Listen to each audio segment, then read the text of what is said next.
घटनाक्रम में 7 अभियुक्तों को गिरफ्तार किया गया है और इन्वेस्टिगेशन से ये बात प्रकाश में आई है कि ये राजेश का जो मर्डर हुआ है उनके पारिवारिक विवाद में उनकी ज़मीन को लेकर हुआ है। इसमें उनकी पुत्रवधू का भाई सूर्या और उनके परिवार के लोग मेन कॉन्स्पिरेटर थे। सूर्या ने पूछताछ में बताया है कि गांव में ये आम चर्चा थी कि जो मृतक हैं राजेश उन्होंने अपनी वसीयत जो है अपनी पुत्रवधू के नाम कर दी थी और जो चर्चा थी वो उनके चरित्र के अच्छे ना होने के थी और उनकी बहन के बारे में कतिपय आपत्तिजनक चर्चाएं गांव में हो रही थी। इस कारण उसने अपने अन्य साथियों के साथ मिलकर इनकी हत्या कर दी है। रोहतास की हत्या केवल पहचान छुपाने के लिए की गई थी।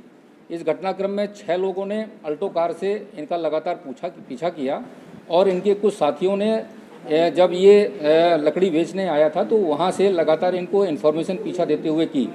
इस घटना में अब तक 7 लोगों को गिरफ्तार किया गया है।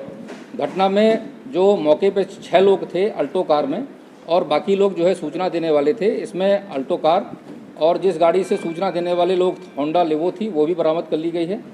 आला कत्ल जो तमंचे हैं वो बरामद कर लिए गए हैं।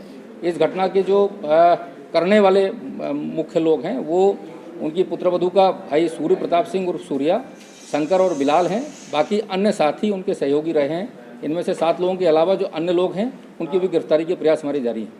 किस तरीके से वारदात को अंजाम दिया गया, क्योंकि दोनों बॉडी काफ़ी दूर दूर मिली थी?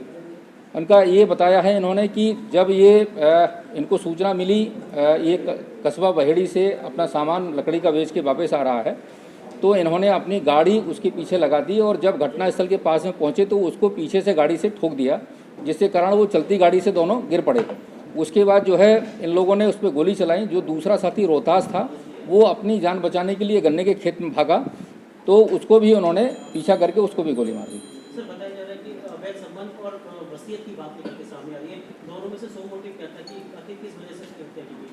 जो अवैध संबंधों की चर्चा थी वो तो अफवाह है या सही है ये तो जांच का विषय है अभी, किंतु ये बात भी सत्य है कि उसमें 30 बीघा ज़मीन जो मृतक के नाम की थी उसने अपनी ज़मीन की वसीयत अपने बेटे के नाम ना करके अपनी पुत्रवधू के नाम कर दी थी।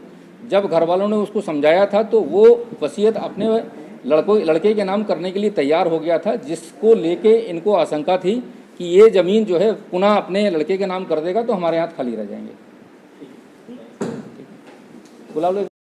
एनजी न्यूज़ से जुड़े रहने के लिए चैनल को सब्सक्राइब करें और बेल आइकन को दबाना ना भूलें।